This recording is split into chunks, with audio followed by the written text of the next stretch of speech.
हैं, जो उनका एक अधूरा ख्वाब रहा है, उसको फिर से कहना और बहुत दृढ़ता से कहना ऐसे वक्त में जब बीजेपी तो सामाजिक न्याय, सामाजिक बराबरी के उस एजेंडे पे इसलिए जाना चाहती है ताकि उससे बिहार के इलेक्शन में फायदा पहुंच जाए, और दूसरी तरफ सरसंचालक जो है वो ये बात कह रहे हैं कितना खतरनाक है ये भारत के लिए, क्योंकि जब मोदी जी विदेश में जाते हैं तब तो वो इस विचारधारा की बात नहीं करते, तब तो वो संविधान की बात करते हैं, बापू के सिद्धांतों की बात करते हैं, संविधान को वो सर माथे लगाते हैं। देखिए बुशरा जी, ये जो विचार है ये आज से पैदा नहीं हुआ है। ये विचार इनका 1925 में जब ये संघ बना था उसी वक्त से विचार लगातार जो है चलता चला आ रहा है। और 1939-40 में जो इनके सर संघ चालक थे जो है गोलवलकर जी, उन्होंने एक किताब लिखी थी वी और आवर नेशनहुड डिफाइंड। वो किताब मेरे पास है, मैंने उसको पढ़ा आपके इस कार्यक्रम में आने से पहले भी, और उसमें बहुत साफ तौर पे ये लिखा है कि हिंदुस्तान जो है केवल हिंदुओं के लिए बना है, और इसमें अन्य लोगों का जो स्थान है या तो वो हिंदू कल्चर और जो वो सारी चीजें हैं हिंदुत्ववादी उसमें मिल जाएं, अपने आप को मिला लें और उनको ऊपर रखें, या फिर आपको बिना किसी अधिकारों के सेकंड ग्रेड सिटीजन बन के हिंदुओं के नीचे रहना पड़ेगा। ये मैं वो अतिशयोक्ति नहीं कह रहा हूं, ये वास्तव में चीजें लिखी हुई हैं और उसी ब्लूप्रिंट पर ये जो है चलते चले आ रहे हैं। उसी ब्लूप्रिंट पर चलते चलते आज ये स्थिति आ गई है कि ये 3 बार मतलब लगातार तीसरी बार सत्ता में आए और क्लियरली ये डिस्क्राइब कर रहे हैं कि साहब हम हिंदू राष्ट्र बनाएंगे, और हिंदू राष्ट्र का जो उद्देश्य है वही शाश्वत है, यानी कि बाकी सब चीजें गौण है, सत्ता आए जाए कुछ और चीजें हो जो भी हो, लेकिन मेन चीज जो है वो ये है कि भाई हिंदू राष्ट्र के उद्देश्य की तरफ हमें लगातार बढ़ते चले जाना है, चाहे किसी को कोई चीज पसंद आए ना आए। इस विषय में अपने मुखपत्र ऑर्गेनाइजर और पांचजन्य को आरएसएस के प्रमुख मोहन भागवत ने अभी इस इंटरव्यू में सारे कॉन्सेप्ट को दोबारा से रिफ्रेश किया है, और अब इसको करना इसलिए ज्यादा महत्वपूर्ण है हमारे सबके लिए भी कि न केवल ये तीसरी बार सत्ता में आ गए हैं लगातार 2014 के बाद, बल्कि 2025 में इनके अभी विजयदशमी के दिन 4-5 महीने बाद संघ के 100 साल भी पूरे होने वाले हैं। तो इसके चलते अब मैं ये प्रश्न पूछना चाहता हूं कि भारत ने जो 1947 में आजाद हुआ था और 1950 में संविधान हमारे देश ने के नागरिकों ने संविधान के अंतर्गत गवर्न होने की बात की थी, we the people of this nation, ठीक है, और आगे संविधान देने की बात की थी प्रस्तावना में। उसके अनुसार आप गवर्न होंगे या किसी मनुस्मृति से गवर्न होंगे, हिंदू राष्ट्र से गवर्न होंगे? क्योंकि हिंदू राष्ट्र का आइडिया इसलिए भी खतरनाक है कि भाई अगर हिंदू राष्ट्र होगा तो उसमें मुसलमानों की क्या स्थिति होगी, सिखों की क्या स्थिति होगी, दलितों की क्या स्थिति होगी, अन्य पिछड़े वर्गों की क्या स्थिति होगी, ये सारी चीजें प्रश्न चिन्ह के घेरे में आ जाती हैं। तो और सबसे बड़ी बात कि महिलाओं की क्या स्थिति होगी। जिस प्रकार के बयान कर्नल कुरैशी के खिलाफ इन्होंने दिए हैं, चाहे विजय शाह मंत्री ने दिए हों, उनको आतंकवादियों की बहन बता दिया, चाहे वो कितनी ही बहादुरी से उन्होंने वो सारे ऑपरेशन में हिस्सा लिया। उसके बाद सेना को कह दिया, इनके एक उप मुख्यमंत्री ने भाजपा के मध्य प्रदेश के साहब ये सेना जो है मोदी के चरणों में नतमस्तक है। और अब मैं देख रहा हूं कि इनके एक मंत्री जांगड़ा ने, सांसद, राज्यसभा सांसद जांगड़ा ने कहा कि वो बहुत ज्यादा बहादुरी से वहां नहीं लड़ी, उनको AK-47 लिए हुए लोगों से शायद भिड़ जाना चाहिए था ताकि वे भी मारी जाती और उनके बच्चे यतीम होकर के जो है दर दर की ठोकरें खाते। तो इतने हथियारों के सामने आपके पास सारी सिक्योरिटी तंत्र है, आपने तो सारा खुला छूट दे दी आतंकवादियों को आने के लिए। ये स्पष्ट है जिस तरीके से कोई जवाबदेही तय नहीं कर रहे हैं आप, और कहां से वो आतंकवादी आए इस बारे में भी कोई जानकारी आज तक आपने नहीं दी है, और आप कह रहे हैं कि वो भिड़ जाती है। आपने जो सेना भर्ती की हुई है और जो सिक्योरिटी एजेंसी है वो तो नहीं भिड़ती, आम नागरिक AK-47 लिए हुए लोगों से भिड़ता। तो ये सारी की सारी चीजें इनकी है, दलितों के अधिकार, अल्पसंख्यकों के अधिकार, संविधान के अनुसार गवर्निंग।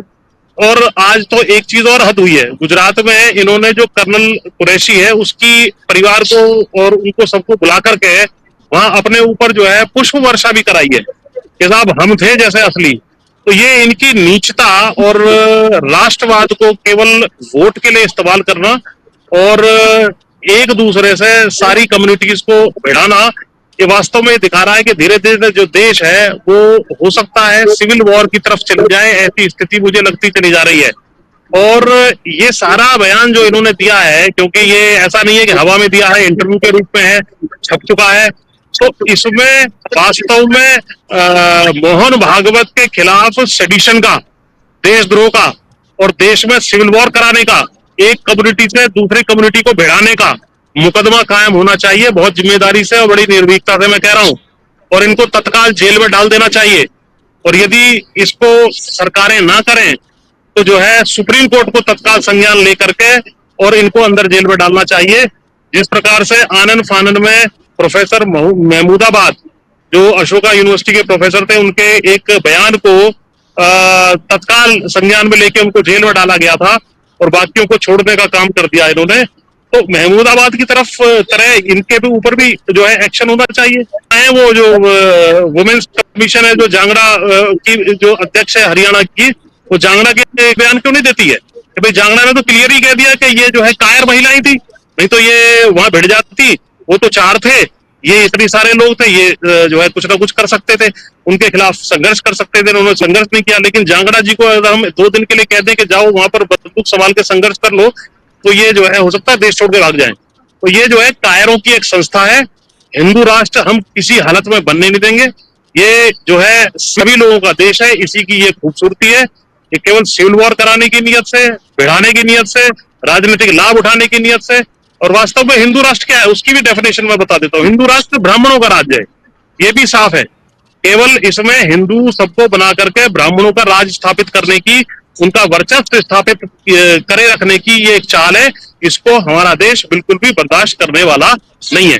जी जी, आप ही के पास पुष्पिन जी, क्योंकि आपको जाना है, क्रॉस क्वेश्चन मेरा ये आपसे ये है एक सवाल कि बीजेपी तो एक तरफ सामाजिक न्याय, सामाजिक बराबरी की बात कर रही है और आरएसएस ये कह रहा है। मैं ये नहीं मानती और आप भी नहीं मानते होंगे कि आरएसएस और बीजेपी अलग अलग है, जाहिर सी बात है, वो एक ही है, उनकी विचारधारा एक है, सब कुछ उनका एक है। तो ये डिफरेंस जो नजर आ रहा है, इसको कैसे देख रहे हैं आप? नहीं, देखिए, सामाजिक न्याय तो इनको देना ही नहीं है। ये तो राहुल गांधी अगर दबाव ना बनाते कि जातिगत जनगणना कराओ और सबकी जनसंख्या के अनुपात में हिस्सेदारी सुनिश्चित करो, तो ये तो इसको मानने वाले नहीं थे।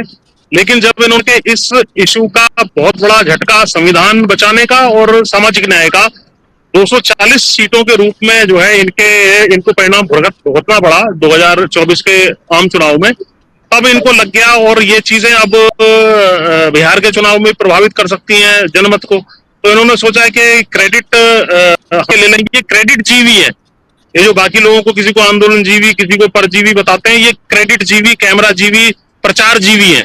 तो इन्होंने सोचा तुरंत हम इस चीज का अपने उसमें ले लें संज्ञान में इस चीज को और ये दिखाते हैं कि हम लोग तैयार हो गए हैं। और जो वास्तविक बात यह है कि ये कभी भी आरएसएस हो या भाजपा हो सामाजिक न्याय के पक्षधर नहीं रहे हैं। ये तो मनुस्मृति लागू करने और कुछ सवर्णों का जो 10-15% इस देश में है उनका राज बाकी पिछड़ों, दलितों, अल्पसंख्यकों के ऊपर करना चाहते हैं। ये इनकी फिलॉसफी है। तो इनकी फिलॉसफी इस देश में कामयाब इसलिए नहीं होगी क्योंकि 85% लोग फिलॉसफी से के खिलाफ है। हिंदू भी शांति से रहना चाहता है, हिंदू मुसलमानों को अपना भाई मानता है, सिखों को अपना भाई मानता है, बाकी लोगों को के साथ शांतिपूर्ण तरीके से रहना चाहता है। लेकिन ये लोग हिंदुओं में भी विभाजन करके जातिवाद फैला के, जैसे अगर ये हिंदू ही मानते थे तो हरियाणा में जाट वर्सेस गैर जाट कर देते हैं, महाराष्ट्र में मराठा वर्सेस गैर मराठा करके राजनीति करते हैं, उत्तर प्रदेश बिहार में यादवों को अलग थलग करके राजनीति करते हैं और झारखंड में छत्तीसगढ़ में आदिवासियों को अलग थलग करके राजनीति करते हैं। तो ये तो हिंदुओं में भी बांट करना चाहते हैं। दलितों में जो हिंदू समाज के दलित वर्ग है उसको कभी भी इन्होंने अधिकार नहीं दिए। ये तो मनुस्मृति के अनुसार चलना चाहते हैं। तो इसके हिसाब से अगर इनका सारा सिस्टम देखा जाए तो ये ना तो सामाजिक न्याय के पक्षधर है, ये केवल हिंदू राष्ट्र का चोला उड़ा करके वोट लेकर के सत्ता में कुछ सवर्णों को कायम रखना चाहते हैं। यही इनकी नीति है। लेकिन इस नीति को किसी भी हालत में हम लोग बर्दाश्त करने वाले नहीं है। अल्पसंख्यक हो, चाहे किसान हो, चाहे दलित हो, ये बहुत बड़ा वर्ग है, पिछड़े हो, ये इनके खिलाफ है। और मुसलमानों से भी मैं अपील करता हूं, मुसलमान इनकी बातों में आके भड़कने की कोई आवश्यकता नहीं है। मुसलमानों के साथ सारा देश खड़ा हुआ है। मुसलमानों बड़ी बड़ी कुर्बानियां इस देश को आजाद कराने से लेकर के और तमाम इस देश के लिए की है। ये लोग कहाँ थे आजादी के आंदोलन में? तो ये गायब थे, कोई इनका आता पता नहीं था। ये मुखबिरी कर रहे थे। मुखबिरी तो आज तक इनकी चालू है, जैसा कि जयशंकर ने मुखबिरी कर दी, पाकिस्तान को पहले ही बता दिया हम अटैक करने वाले हैं। तो इनको एक्सपोज करने का अब समय आ गया है और देश को एकजुट होकर के इस हिंदू राष्ट्र के कॉन्सेप्ट को दफन कर देना चाहिए और इनकी विचारधारा को यही दफन कर देना चाहिए, वरना ये बहुत बड़ा नुकसान देश का कर देंगे, जिसमें देश का विखंडन भी हो सकता है। और पुनः मैं कहूंगा कि आरएसएस चीफ के खिलाफ मुकदमा कायम करके इनको तत्काल में डालने की आवश्यकता है, वरना ये बाज आने वाले नहीं है। सरकार ना डाले तो सुप्रीम कोर्ट अदालतें इसका संज्ञान लेकर के इनको अंदर डालें, तभी इसमें जो है संविधान का संरक्षण और देश के अधिकारों का, नागरिकों का संरक्षण हो सकता है। जी, ये तो बहुत मुश्किल सी बात लगती है, क्योंकि जिस विजय शाह को फौरन उनके ऊपर एफआईआर नहीं करने के आदेश सुप्रीम कोर्ट देता है, एसआईटी गठित की जाती है उस पर, यानी कि